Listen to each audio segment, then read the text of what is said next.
Good afternoon. This is All India Radio and I'm Tanvi Taneja with the Midday News.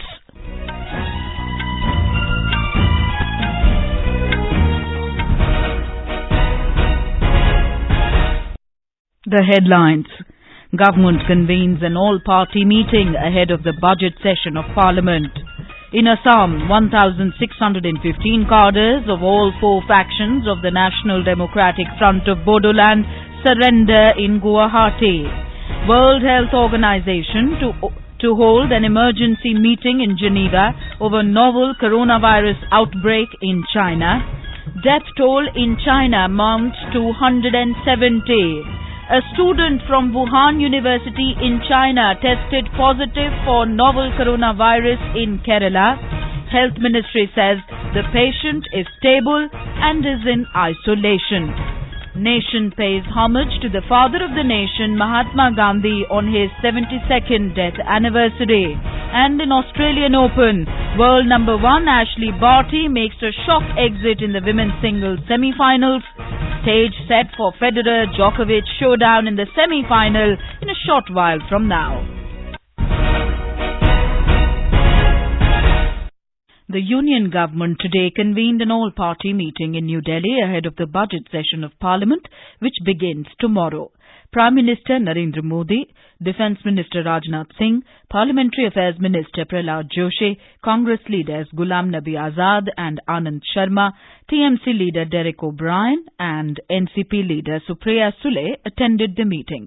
Besides, LJP leader Ramvilas Paswan, Samajwadi Party leader Ram Gopal Yadav and Minister of State for Parliamentary Affairs Arjun Ram Meghwal also attended the meeting. The first phase of the budget session will begin with President Ramnath Kovind's address to a joint session of both the houses tomorrow. The economic survey will also be tabled tomorrow and the budget will be presented on Saturday. On the eve of the session today, News Services Division of All India Radio will bring you discussion programs, Issues Before Parliament and Sansad Ke Samaksh Mudde. The program Issues Before Parliament can be heard on the FM Gold channel from 7:10 p.m. to 7:40 p.m. and Rajdhani channel from 9:30 p.m. The program Sansad Ke Samaksh Mudde can be heard on the Indraprasth and FM Gold channels from 9:30 p.m. The Union Government aims to achieve the objective of housing for all by 2022 under Pradhan Mantri Awas Yojana Grameen. A total of over 1 crore 50 lakh rural houses have been completed in the last 5 years.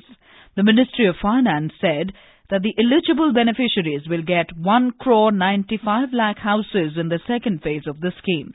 The government has set a target of 60 lakh houses for the current financial year. In Sikkim, people from various walks of life have high hopes from the upcoming budget. These include grant or assistance for organic farming, which is a key occupation in the hilly state, for the education sector, especially in research, and for small and medium businesses. Research scholar Monica Pandey from Sikkim spoke to All India Radio about her expectations from the budget.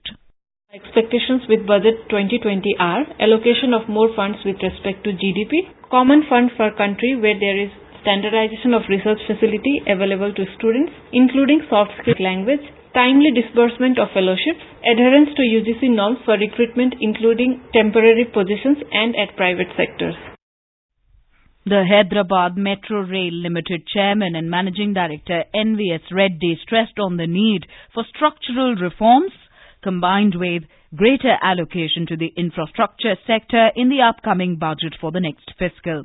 Speaking to our correspondent, he said combining these two will help in the revival of the Indian economy.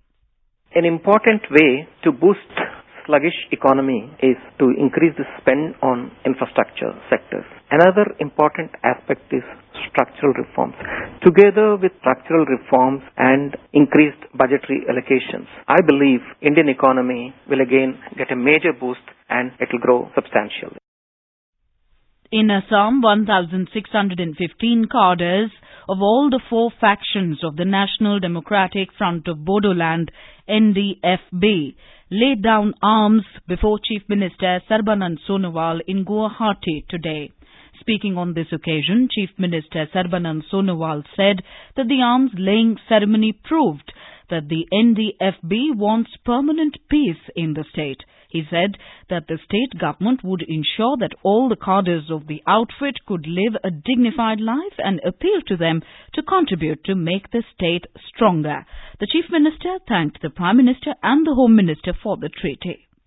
जो शांति समझौता किया गया है, आपसू यूबीपी और हमारे NDFB अलग अलग unit थी, इसके लिए मैं असम की जनता की तरफ से प्रधानमंत्री नरेंद्र मोदी जी को और गृह मंत्री अमित शाह जी को हृदय से धन्यवाद देना चाहता हूं, क्योंकि उन लोगों ने हमें जो मदद किया और उनकी दिल में असम के लिए जो सद्भावना बसा हुआ है, वो चाहते हैं असम आगे बढ़े, नॉर्थ ईस्ट आगे बढ़े. The move comes close on the heels of the tripartite agreement between the centre, the Assam government and the insurgent groups in Assam. Under the peace accord, financial package of 1,500 crore rupees has been approved for the development of the Bodoland territorial region over the next 3 years. The recently signed tripartite agreement was the third Bodo Accord signed in the last 27 years. This is All India Radio giving you the news. For quick news updates, visit our News on AIR app and follow us on Twitter at AIR News Alerts. You can also visit our website www.newsonair.com. The first case of novel coronavirus has been reported from Kerala. The Health Ministry has said that the patient is a student studying in Wuhan University. He has been tested positive for the novel coronavirus. The student is in isolation in the hospital. The patient is stable and is being closely monitored. India has requested China for permission to operate 2 flights to bring back Indian nationals from Hubei province of China in view of the novel coronavirus outbreak. MEA spokesperson Ravish Kumar said the Indian embassy in Beijing is in touch with Chinese authorities on the ground to work out the necessary logistics. The Ministry of Shipping has asked all Indian seafarers and ships to exercise due caution while calling at the ports of the regions where novel coronavirus infection is being reported. In an advisory, it has asked seafarers to comply with the World Health Organization's recommendation and the Health Ministry's advisory in view of the virus outbreak in China. WHO had issued standard recommendation for the general public to reduce exposure to the disease. The Health Ministry has also issued a travel advisory to travellers visiting China. The advisory suggested travellers to follow simple public health measures at all times. These include observing good personal hygiene, practicing frequent hand washing with soap, and following respiratory etiquettes. It advised to avoid close contact with people who are unwell or showing symptoms of illness such as cough and running nose. The ministry also reviewed the preparedness for prevention and management of the novel coronavirus in the country with states and union territories. A 24/7 call centre is active for responding to queries on the virus. The number is 011-239-78046. In China, the death toll due to infection caused by novel coronavirus has risen to 170. Chinese authorities have so far confirmed 7,800 cases all over the country. Chinese Premier Li Keqiang has said that China will make targeted efforts to strengthen the prevention and control of the novel coronavirus outbreak. Meanwhile, the Chinese health authorities have said that the first case of the virus has been detected in Tibet. China today announced the suspension of all domestic football and postponed indefinitely the top-flight Chinese Super League season in response to the deadly virus outbreak. Meanwhile, the World Health Organization WHO has convened an emergency meeting in Geneva today over the deadly coronavirus outbreak in China.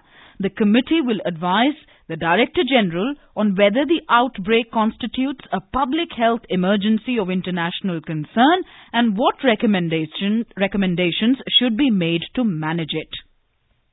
The Director of the National Institute of Communicable Diseases, Dr. Sujit Kumar Singh has said that prevention aspect is very important to tackle the challenge of novel coronavirus outbreak. He outlined the measures for prevention.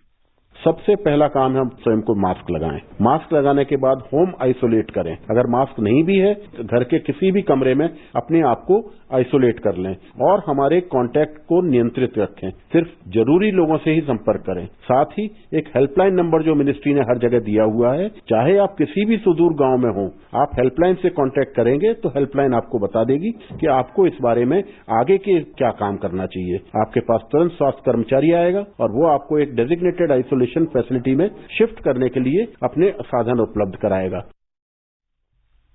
The Supreme Court today dismissed the curative petition of one of the 4 death row convicts in the Nirbhaya gang rape and murder case. A 5-judge bench comprising Justices N.V. Ramana and Arun Mishra, Rohinton Nariman, R. Bhanumati and Ashok Bhushan rejected convict Akshay Kumar Singh's plea seeking stay of his execution.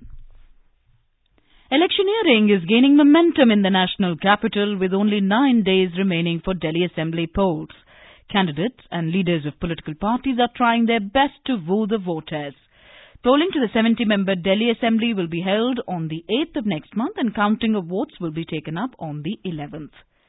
The Election Commission has issued notice to BJP National General Secretary Arun Singh on Congress's complaint of allegedly violating the Model Code of Conduct with false advertisements. The Commission has sought a reply from Mr. Singh by tomorrow. In Jammu and Kashmir, the administration has asked its secretaries to hold public grievances redressal camps 4 days in a month. The move is aimed at furthering the outreach mechanism in the Union Territory.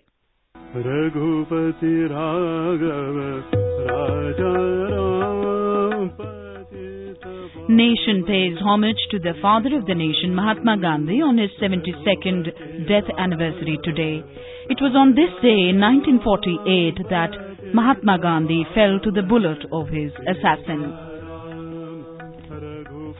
President Ramnath Kovind, Vice President M. Venkaiah Naidu and Prime Minister Narendra Modi today paid floral tributes to the father of the nation, Mahatma Gandhi, at Rajghat in New Delhi on his death anniversary. Gujarat is paying rich tributes to its son of soil and father of nation, Mahatma Gandhi, on his 72nd death anniversary today. AIR Ahmedabad correspondent reports that a series of functions including lectures, blood donation camps have been organized to pay homage to the father of the nation. All religion prayers have been organized at Kirti Mandir Porbandar, the birthplace of Mahatma Gandhi, and Sabarmati Ashram, the workplace of Mahatma Gandhi. Bapu's favorite songs, Vaishnava Janato Tenere Kahiye and Raghupati Raghava Raja Ram, recited on this occasion. Lectures on Gandhian values and blood donation camps have also been organized at various places. Bapu School Mein campaign launched by Indian Institute of Teacher Education, Gandhinagar, ends today with spreading of Gandhian thoughts in 1.5 lakh students in more than 1,000 schools. Yogesh Pandya, Air News, Ahmedabad.